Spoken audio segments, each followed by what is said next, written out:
Shalom, salam sejahtera untuk kita semua. Pada kesempatan ini saya akan membacakan renungan kebenaran firman Tuhan singkat yang memberkati saya untuk kita semua. Saya langsung membacakan dalam 2 Timotius pasal 2 ayat 1 dan 2 dengan perikop panggilan untuk ikut menderita. Sebab itu hai anakku, jadilah kuat oleh kasih karunia dalam Yesus Kristus. Apa yang telah engkau dengar daripadaku di depan banyak saksi, percayakanlah itu kepada orang-orang yang dapat dipercayai, yang juga cakap mengajar orang lain. Amin, puji nama Tuhan. Bapak Ibu Saudaraku yang dikasihi oleh Tuhan kita Yesus Kristus, di dalam kebenaran firman Tuhan di dalam 2 Timotius ini adalah merupakan sebuah nasihat, kekuatan yang diberikan dari Rasul Paulus.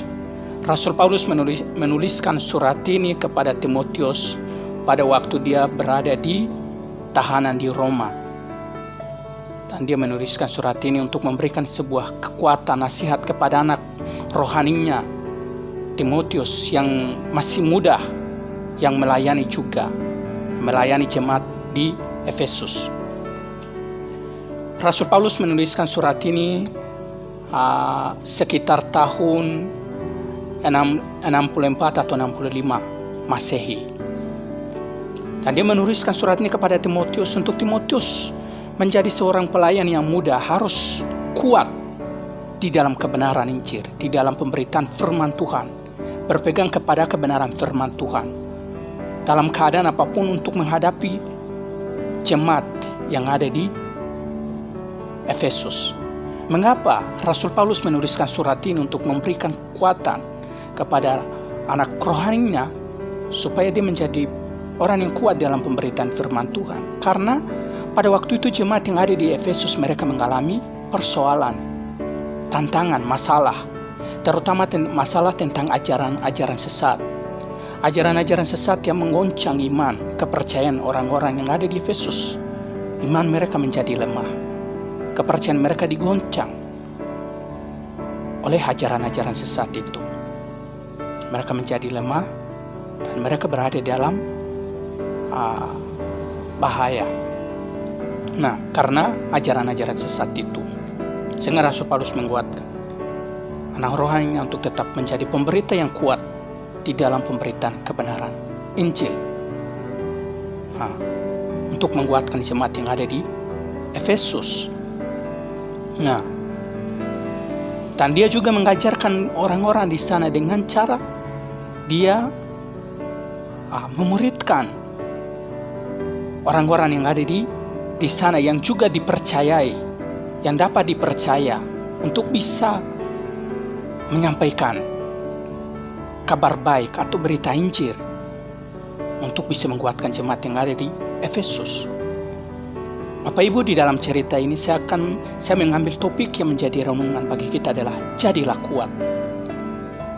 Bapak Ibu, kata jadilah kuat itu adalah kata yang kalau diungkapkan kepada orang-orang yang sudah nyaman, sudah punya harta, sudah punya hidupnya sudah aman, sudah punya kekayaan,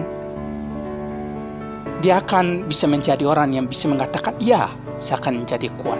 Dia akan cepat bisa jadi kuat. Tetapi kata jadilah kuat ketika diungkapkan kepada orang yang tidak punya apa-apa, orang yang sedang berada di dalam masalah, pergumulan, persoalan, ketika diungkapkan, itu mungkin menjadi sesuatu yang sangat sulit bagi dia untuk jadi kuat. Karena masalah kehidupan yang mengoncang hidup dia.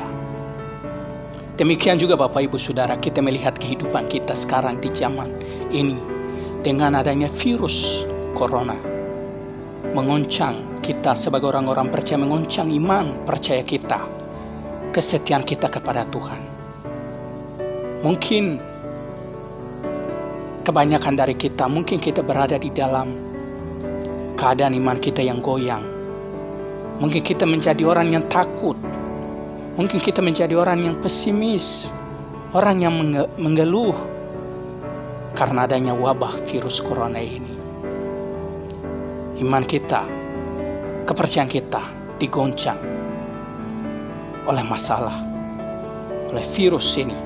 Tetapi firman Tuhan mengajarkan kita untuk mari kita menjadi orang yang kuat. Mari kita saling membangun sebagai hamba-hamba Tuhan atau pelayan-pelayan Tuhan, masih muda, tua. Kita sudah kenal Tuhan, kita sudah kenal kasih karunia yang Tuhan sudah berikan kepada kita. Mari kasih karunia kebenaran firman Tuhan itu, mari kita berbagi untuk saling menguatkan satu dengan yang lain, saling menolong, saling memotivasi untuk kita maju di dalam kesetiaan iman percaya kita kepada Tuhan Yesus. Mengapa? Karena kita tahu Tuhan kita adalah berkuasa. Kuasa Tuhan melebihi segala sesuatu yang kita hadapi, melebihi dari sakit penyakit, penderitaan, masalah, pergumulan yang kita hadapi. Oleh sebab itu mari kita bergantung sepenuhnya kepada Tuhan. Mari kita setia dalam iman kita, dalam kepercayaan kita kepada Tuhan Yesus. Mari kita menjadi kuat. Bagaimana caranya supaya kita menjadi kuat? Mari kita terus mendekatkan diri kepada Tuhan, bersandar sepenuhnya kepada Tuhan, percaya sungguh-sungguh kepada Tuhan. Mari kita membaca firman Tuhan, merenungkan firman Tuhan siang dan malam. Terus saling mendoakan, terus saling berbagi firman Tuhan untuk menguatkan teman kita, saudara kita yang mengalami kelemahan. Mari kita kuatkan dengan cara kita mendoakan mereka, kita memberitakan firman Tuhan kepada mereka, supaya kita sama-sama kuat di dalam Tuhan. Karena bersama dengan Tuhan Yesus, kita mampu, kita bisa melewati berbagai persoalan, masalah yang terjadi dalam hidup kita sekarang ini. Sebagaimana dikatakan di dalam Amsal pasal 2, Amsal pasal 3 ayat 5 dan 6. Percayalah kepada Tuhan dengan segenap hatimu dan jangan bersandar kepada pengertianmu sendiri. Akuilah Dia dalam segala lakumu, maka Ia akan meluruskan jalanmu. Firman Tuhan mengajarkan kita, mari kita menjadi orang-orang yang kuat. Orang-orang yang kuat, yang pertama mari kita percaya Tuhan dengan sungguh-sungguh kepada Tuhan. Dan jangan bersandar kepada pengertian kita, kemampuan kita. Karena kita sadar kita manusia yang terbatas, tidak mampu untuk menghadapi hidup ini dengan berbagai tantangan persoalan. Tapi ketika kita mempercayakan hidup kita kepada Tuhan, kita percaya kuasa Tuhan lebih jauh lebih besar daripada masalah yang kita hadapi. Kuasa Tuhan tak pernah terbatas oleh situasi keadaan yang kita hadapi. Oleh sebab itu mari kita percaya sepenuhnya kepada Tuhan, bergantung sepenuhnya kepada Tuhan. Maka Ia akan meluruskan jalan hidup kita, maka Ia akan membawa kita kepada jalan keluar. Dan kita akan menikmati apa yang Tuhan berikan kepada kita. Jadi mari dalam keadaan apapun, situasi apapun, mari kita saling membangun, saling menolong di dalam kasih karunia Tuhan. Saling mendoakan untuk kita tetap mempertahankan iman, percaya kita, ketatan kita kepada Tuhan Yesus. Jangan kita terkalahkan oleh keadaan situasi masalah.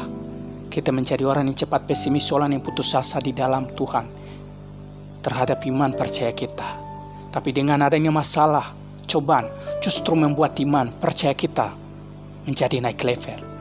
Semakin dekat dengan Tuhan, semakin memuliakan nama Tuhan, semakin percaya kepada Tuhan. Amin. Kiranya firman Tuhan singkat ini boleh memberi kekuatan untuk kita semua, untuk kita tetap maju dan kuat di dalam Tuhan. Amin. Tuhan Yesus memberkati kita semua. Amin.